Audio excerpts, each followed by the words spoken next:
महारानी की। मां नर्मदा चौराहा इंदौर नगर निगम द्वारा आयोजित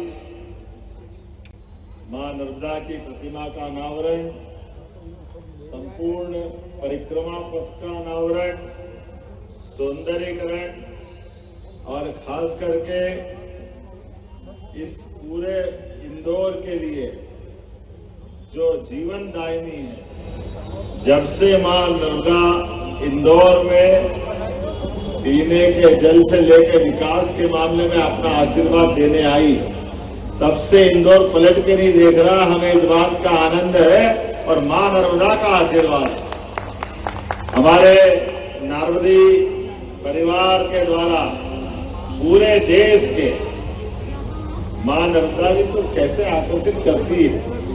अभी मैं जरा विस्तार से बात करूंगा, उसके पहले हमारे मंत्री माननीय तुलसीराम सिलावट जी, जल संसाधन मंत्री, इस अवसर पर माननीय सांसद सुश्री कविता पाटीदार जी, इस पूरे आयोजन के सूत्रधार महापौर श्रीमान पुष्यमित्र भार्गव जी, हमारे लोकप्रिय विधायक माननीय मधु वर्मा जी, माननीय विधायक श्रीमान रमेश मेंदोला जी, माननीय विधायक महेंद्र हार्डिया जी, इस अवसर पर सुश्री विधायक श्रीमती या सुश्री दीदी, माफ करना, सुश्री उषा ठाकुर जी हमारे बीच इस अवसर पर पीसी शर्मा जी उस दिन निमंत्रण देने तो आए थे, बैठे हैं क्या?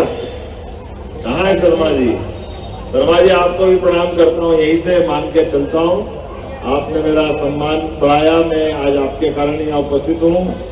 इस अवसर पर श्री चिंटू वर्मा जी, जिलाध्यक्ष भाजपा, पूर्व विधायक माननीय गोपी कृष्ण नीमा जी, परम पूज्य योगेश महाराज जी, सुमित मिश्रा जी, नरेंद्र सलूजा जी, हमारे लिए तो नाम अगर लूँ तो बहुत सारे नाम हैं।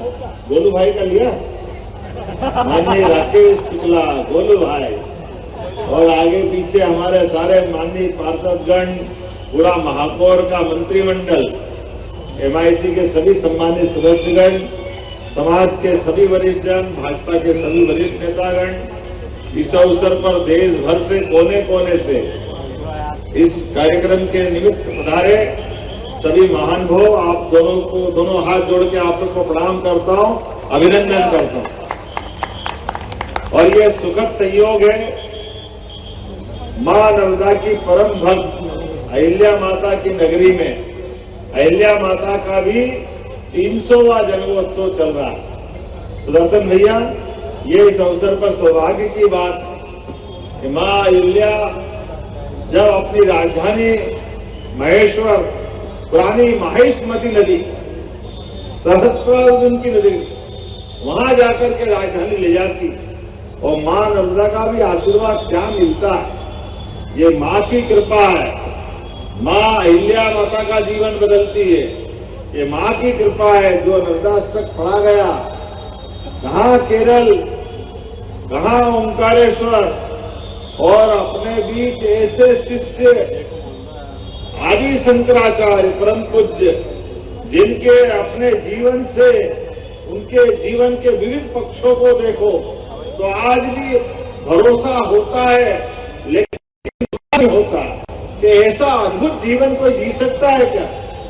उत्तर दक्षिण पूरब पश्चिम पूरा देश किसी और धारा में बह रहा था, लेकिन अहिल्या माता के समान शंकराचार्य जी को आशीर्वाद मां नर्मदा ने दिया, और उसके बाद पूरी जीवन की दिशा बदली।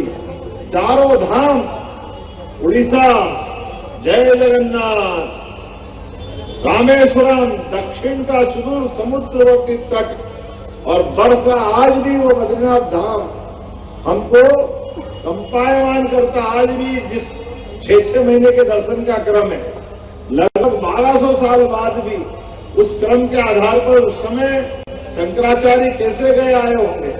हमारा अपना जगन्नाथ के समान समुद्र तट का भगवान कृष्ण का द्वारका धाम, ये शंकराचार्य जी को आशीर्वाद अगर किसी ने दिया तो वास्तव में ये नर्मदा मैया का आशीर्वाद। मुझे इस बात की प्रसन्नता है, जैसे हमारे शरीर के अंदर रक्त की धमनियां पूरे शरीर के रक्त का संचालन करते हुए हमको जीवन प्रदान करती है, ऐसी हमारे ये पृथ्वी माता की धमनियां ये रक्त वाहिनियों की तरह हमारी पवित्र नदी माता होती है, जिससे हमारी समूची जीवन सृष्टि की एक तरह से जीवन धारा बनती है। जैसे हमारा हृदय का अपना महत्व है, ऐसे ही हमारे परमात्मा की दया से ये गोमुख अपनी नदी की धारा के माध्यम से जीवन अमृत देते हैं। और नर्मदा मैया जी की तो बात ही क्या है, मुझे इस बात का गर्व है, थोड़ी सी राजनीतिक लगेगी लेकिन यथार्थ है। नर्मदा मैया ने अपने जीवन को जिस प्रकार से निष्कलंक रखा है, एकमात्र नदी है जो पश्चिम की धारा में बहती है।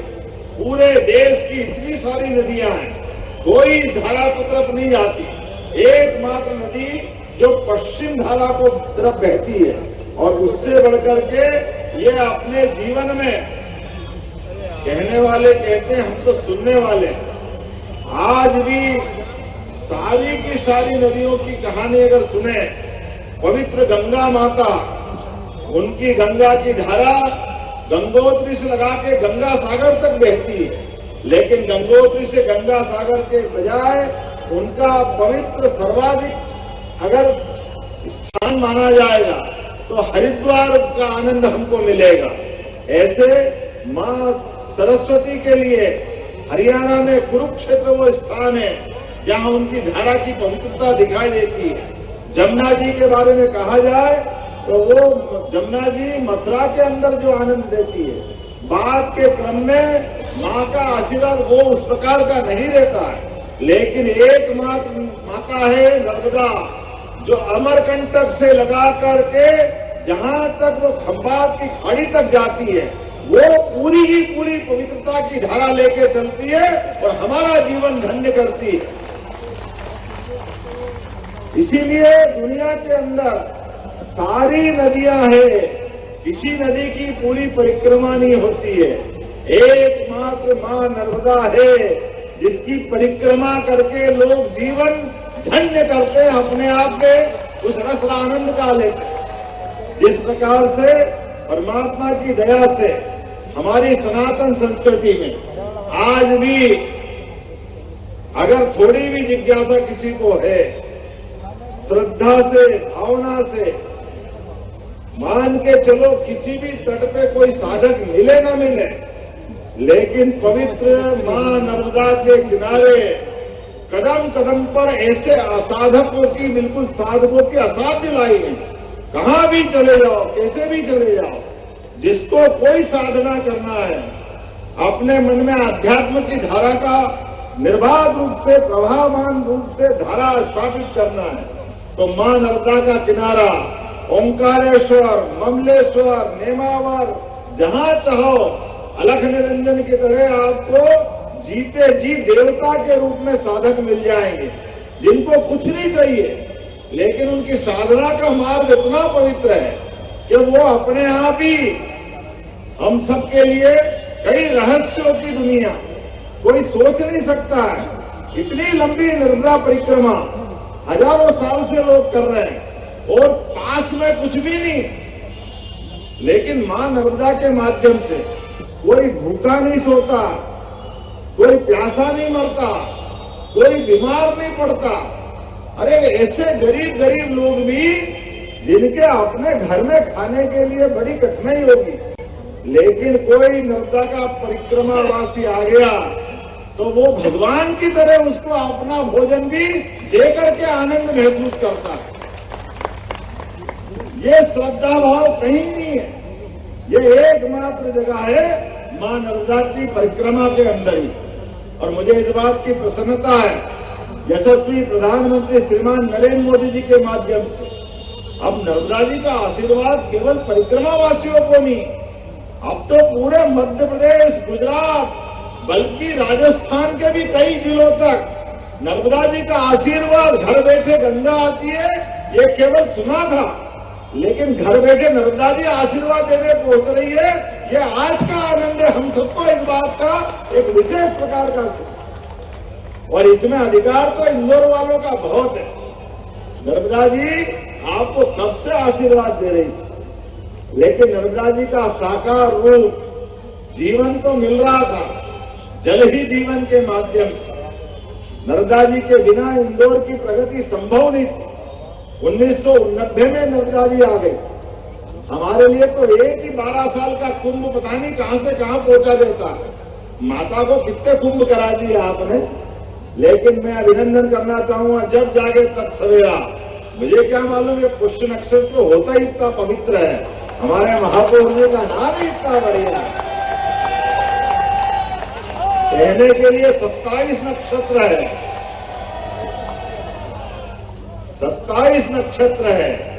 और हमारे यहां नक्षत्रों की गिनती भी हमारे यहां जैसे कोई पढ़े लिखे का हिसाब लगाते हैं। ये स्नातक, BA, BCom, BSc, MBBS, B कुछ भी कर ले तो स्नातक, और कोई स्नातकोत्तर पीजी डिग्री किसी प्रकार की ले ले, मास्टर डिग्री। ऐसे हमारे साधु संतों की डिग्री भी बगैर नक्षत्र के संभव नहीं है। जो साधु संत महंत महामंडलेश्वर 27 नक्षत्र एक साल में 4 बार आते हैं, तो 108 की उपाधि। जो एक साल का तप करे तो वो 108 श्री श्री। आप नाम लिखने के लिए खाली स्थान रख दो, हो सकता मंच वाला कोई तैयार हो जाए, लेकिन 1 साल साधना करना पड़ेगी।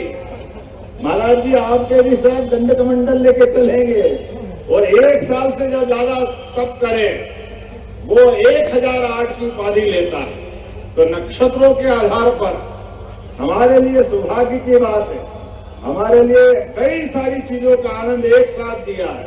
मां नर्मदा का साक्षात यहाँ प्रतिमा के रूप में हम सब आनंद में डूब रहे हैं।